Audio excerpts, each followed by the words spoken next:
Hey, happy day 16 of our Get Up and Go 40-day challenge. Sharon Horne-Ellstrom here, and today we're going to talk about the P in SOAP, right? SOAP is our foundational process for dealing with change, dealing with challenges. Guess what?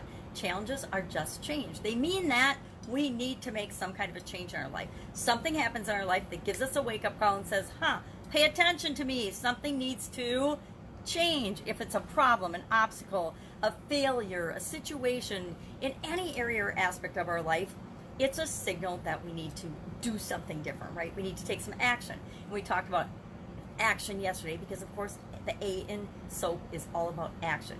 First, we understand the situation, the story we're telling ourselves about it. Then we look at all of the options, all the alternatives. We then choose one of those alternatives, take action. And today we're going to talk about the fourth step, which is progress. Are we making progress in the direction we want to make? Sometimes we will be, sometimes we won't.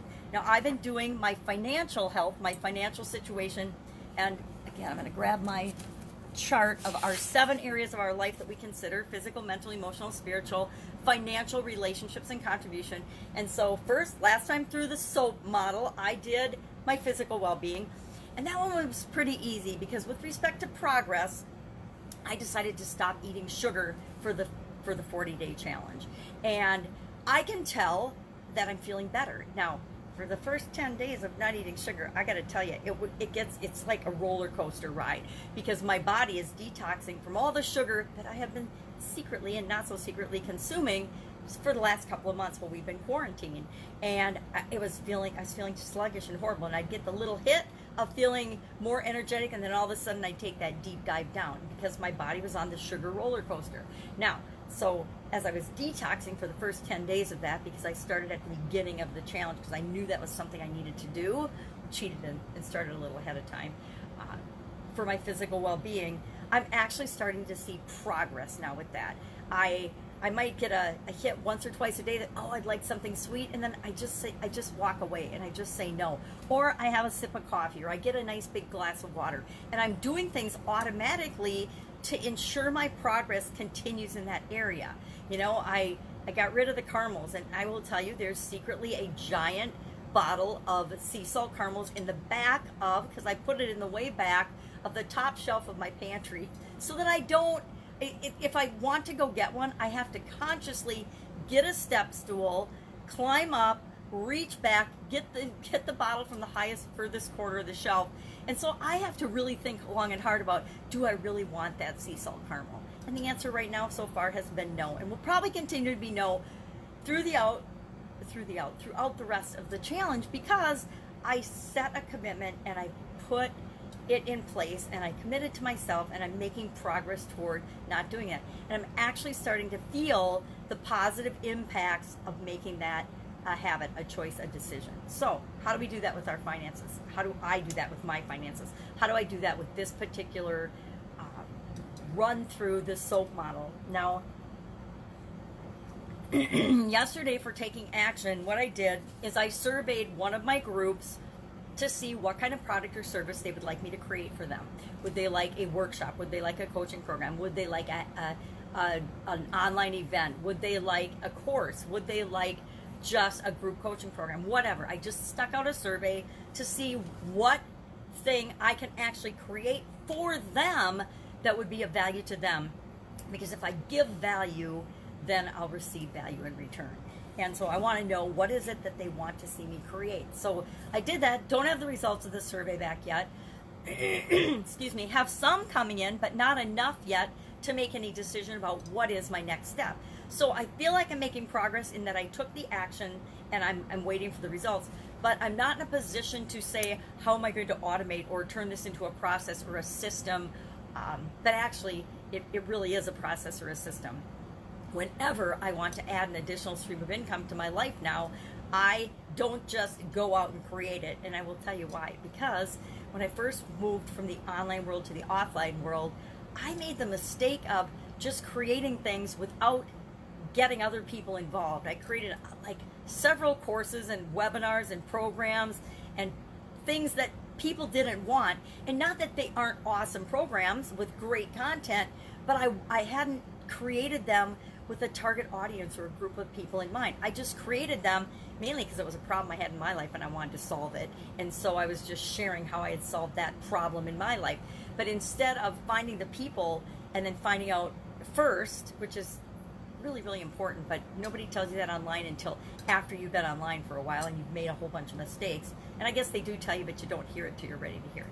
But it's interesting because that's the exact opposite of the thing I did offline. In the offline world, with my Italian food business, whenever I wanted to try a new flavor or variety, I would create a little bit of it and then I would test it out in a couple of my customers' stores to see if people even wanted it. And I would ask people when I went to store demos or when I interacted with my customers, what do you want? What kind of flavors would you like to see for different ravioli and things? And I would test them before I ever thought about selling or taking them to market. But for some reason, when I came online, I did just the opposite. I created and then I tried to sell it, and that's almost impossible. So I'm doing, and it is a process for me now.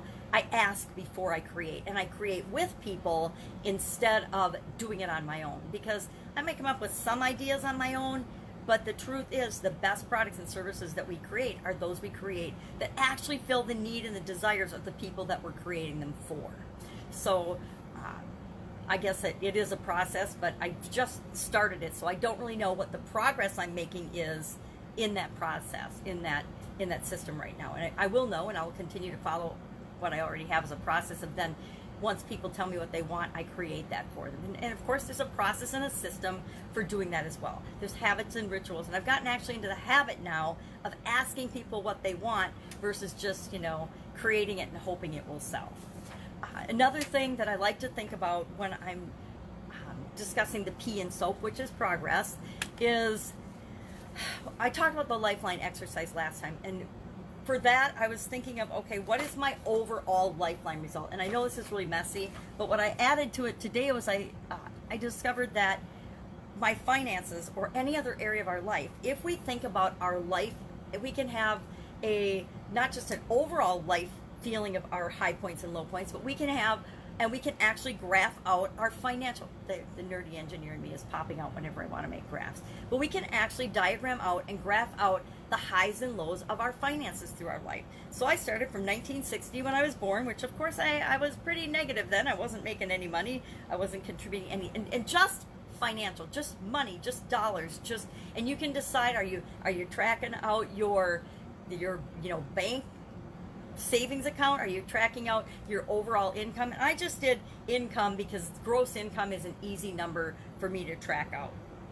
And so what I thought was interesting about doing it, you can see I did it in yellow.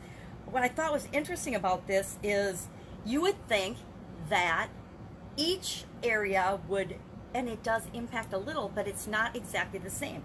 For example, there were times when I had a health challenge that my income tanked, but there were other times that it didn't tank, and that it actually went up when I was having a health challenge.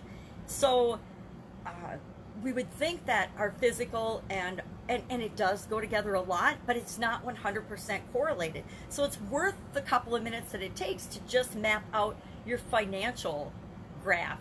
And I think it's kind of fun, and now that I've thought about it, I'm going to do it for each of the 7 areas of my life. I'm going to do each one separately in a different color and maybe not on the same graph. I think I might do separate graphs and then merge them all together and see what it looks like and see what my own personal correlations are, because I thought there would be a direct correlation between my physical well-being and my financial situation. And there is a correlation, but it's not a direct correlation. Just because I have a health challenge and have had a health challenge doesn't mean I've been devastated financially. Sometimes I have, sometimes I haven't. Just because I have an emotional trauma doesn't mean I've been devastated financially. Sometimes it does, sometimes it doesn't. So I think that doing that is actually worth the minute or two that it would take you to just run through and say, okay, yep, here's the high points and the low points in my finances. Here's the high points and the low points in my emotional growth and well-being. Here's the high points and the low points in my spiritual growth and well-being. Here's the high points and the low points in my contribution to the planet or the world or things outside of me, things other than me. Here's my high points and my low points in my emotional well-being. I might have said that, I don't know, but physical, mental, emotional, spiritual, financial relationships and contribution. You can do a graph with, grab 7 different colors or do 7 different graphs and then just kind of put them on top of each other and see how they go, because I don't know why I've never done that separately. I've always done an overall lifeline, which means in my mind I'm mushing all the things together when one area of my life might have really been impacting the other areas because I wasn't paying any attention to it. Like my physical well-being, right?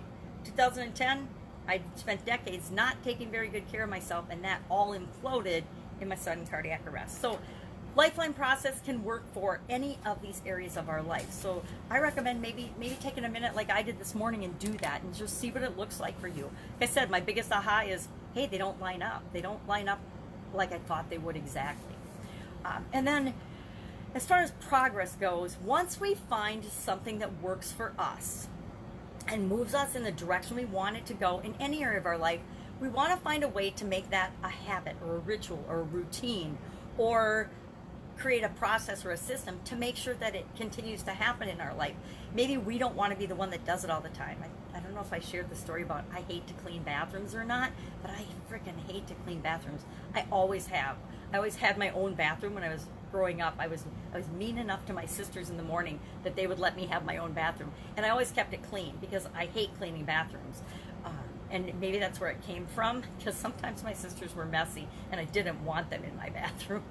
And other times, I don't know where I decided I didn't like cleaning bathrooms, but I didn't like cleaning bathrooms. So when I got married, I told my husband, I will clean everything and take care of everything, but I won't clean the bathrooms. Will you please be in charge of cleaning the bathroom?